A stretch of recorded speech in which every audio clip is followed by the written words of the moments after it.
మీరు శివస్వరూపాన్ని పట్టుకుంటే ఎలా పట్టుకున్నా సరే, అంటే ఎలా పట్టుకోవాలండి? అభిషేకాలు చేయాలా, పూజలు చెయ్యాలా, లేకపోతే దాని స్వరూపం బాగా తెలుసుకోవాలా, అర్థం అవ్వాలా? కాదు.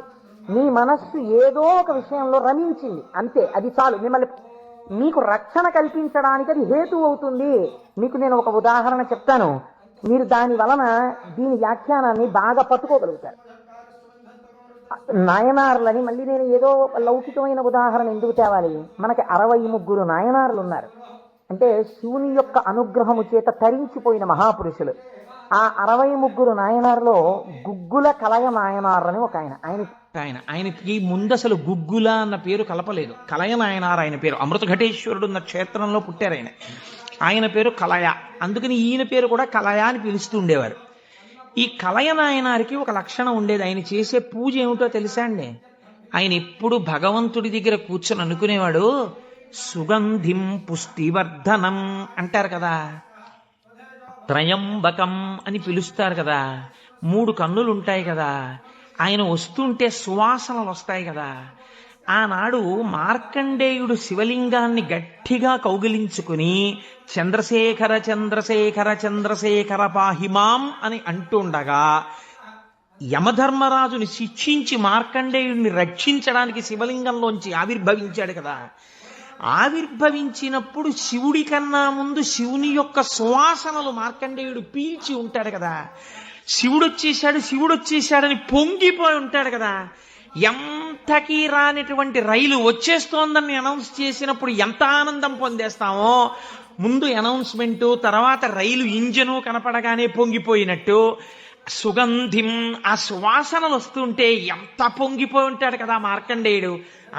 నా పూనిక ఫలించింది, వచ్చేశాడు పరమాత్మ, అదిగో శంకరుడు, అదిగో సుగంధిం, సువాసనలు వచ్చాయి అని ఆ చంద్రశేఖర చంద్రశేఖర అన్నదొక్కసారి ఆపేసి ఏడి శివుడిని ఆ సువాసనల వంకి ఇలా చూస్తూ నిలబడిపోయి ఉంటాడు కదా. కాబట్టి శివుడి యొక్క సువాసన అలా ఉంటుంది కదా అని పొంగిపోతూ, నేను అలాంటి వాసన పీలుద్దామని, ఆయన మహాైశ్వర్యవంతుడు కలయనాయనార్. రోజు ఇంత గుగ్గిలం పట్టుకొచ్చి ఆ గుగ్గిలం వెలిగించి గుగ్గిలం ధూపం వేసేవాడు.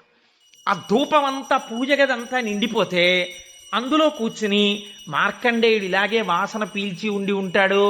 ఆనాడు అర్జునుడు గబగబా వెళ్ళి తన గాంధీవం ఎత్తి కొడుతున్నప్పుడు శివుడి దగ్గరికి వెళ్ళినప్పుడు వాసనలు ఇలాగే వచ్చి ఉంటాయి అని ఆ వాసనలు పీలుస్తూ కళ్ళు మూసేసుకుని, ఇవే శంకరుడి శరీరంలోంచి వస్తున్న వాసనలు, ఇక్కడే శివుడున్నాడని రోమాంచితం అయిపోయి పరవశించిపోతూ సమాధి స్థితిలోకి వెళ్ళిపోయి అలా ఉండిపోతుండేవాడు ఆయన.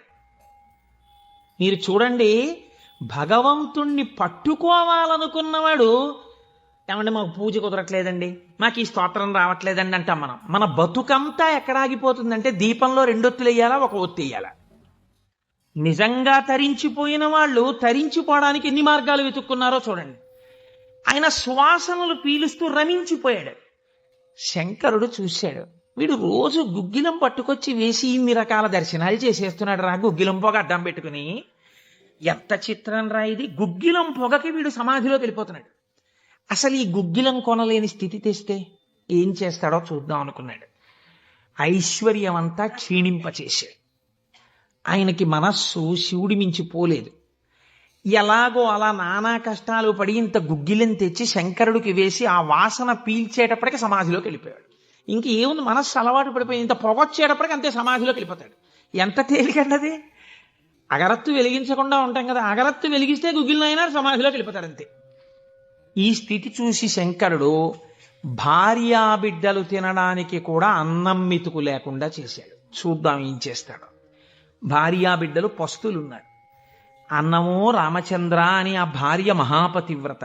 ఆవిడ తన మెడలో ఉన్నటువంటి మంగళసూత్రాన్ని తీసి నాయనారికిచ్చి, అయ్యా మీరిది పట్టుకెళ్ళి వెలకట్టి అమ్మించి డబ్బు పట్టుకుని రండి, దాంతో మనం కొన్నాళ్ళు భోజనం చేద్దామని.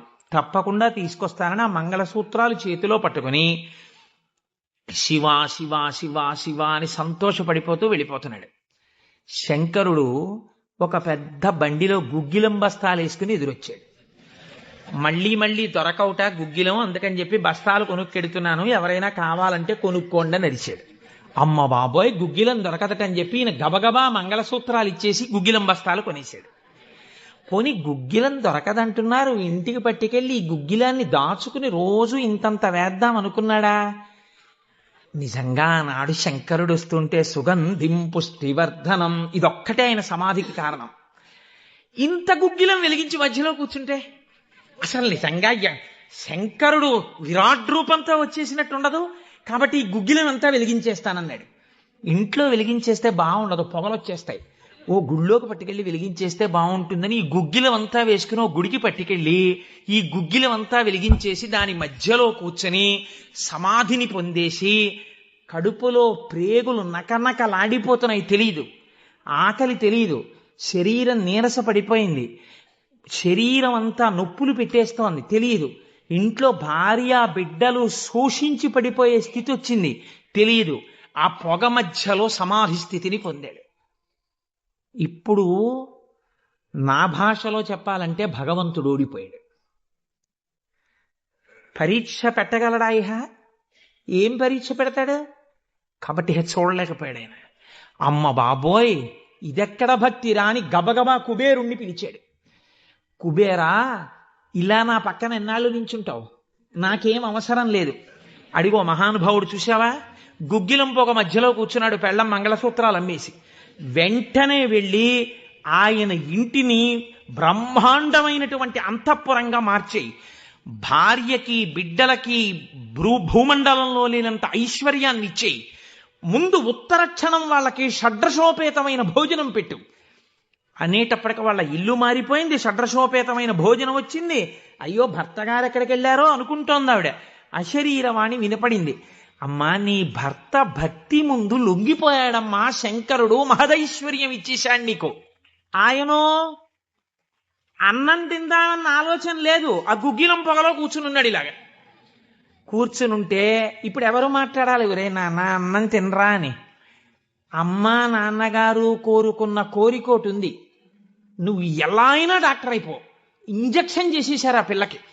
3 ఏళ్ళు అయిపోయినా, 4 ఏళ్ళు అయిపోయినా, 21 ఏళ్ళు వచ్చేసినా, ఇప్పుడు నేను MBBS చదివితే రేపు పెళ్లి కొడుకు దొరుకుతాడా అని కూడా చూసుకోకుండా తల్లిదండ్రుల కోరిక తీర్చడం కోసమని వ్యగ్రతతో చదివేసిన పిల్లలా ఇప్పుడు ఆ తల్లిదండ్రులే వచ్చి ఉసే అన్నం తినవే, అలా చదవకే ఆరోగ్యం పాడైపోతుంది అన్నట్టు ఎవడు పరీక్ష పెట్టాడో వాడే దిగొచ్చాడు.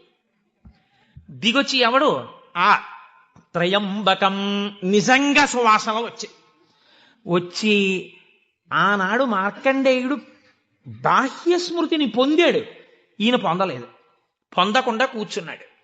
ఇప్పుడు ఆ పరబ్రహ్మం ముట్టుకోవలసి వచ్చింది. ఇలాగా ముట్టుకుని కదిపాడు. ఓయ్ కలయా కలయా అని పిలిచాడు. పిలిస్తే ఆయన గభాలన బాహ్య స్మృతిని పొంది అబ్బా శంకరుడు వచ్చేసాడన్నాడు. నిజంగా కనపడితే ఇలా అరుపులు కేకలు ఉండవు. కందులంబట నీరు కారిపోతూ ఆ స్వామి పాదాల మీద పడిపోయి ఏ సుగంధిం పుష్టివర్ధనం అన్నాడో ఆ సువాసన పీలుస్తూ అలా పడిపోయి ఉండిపోయాడు. శంకరుడు భుజాలు పట్టుకుని లేపి, ఒరే నాన్న, నువ్వు ఇంటికి వెళ్ళింత అన్నం తినరా, నా కడుపు నిండుతుంది, తొందరగా బయలుదేరరా నాయన, ఇక్కడ ఎన్ని నైవేద్యాలు పెట్టినా నాకు వంట పట్టట్లేదురా, నువ్వు ఇలా పడిపోతే తొందరగా వెళ్ళరా బాబు, నీకు ఎక్కడ లేని ఐశ్వర్యం ఇచ్చేశాను, కావలసినంత గుగ్గిలం వేసే, ముందెళ్ళి అన్నం తినన్నాడు. అప్పుడు ఆయన ఇంటికి వెళ్ళాడు.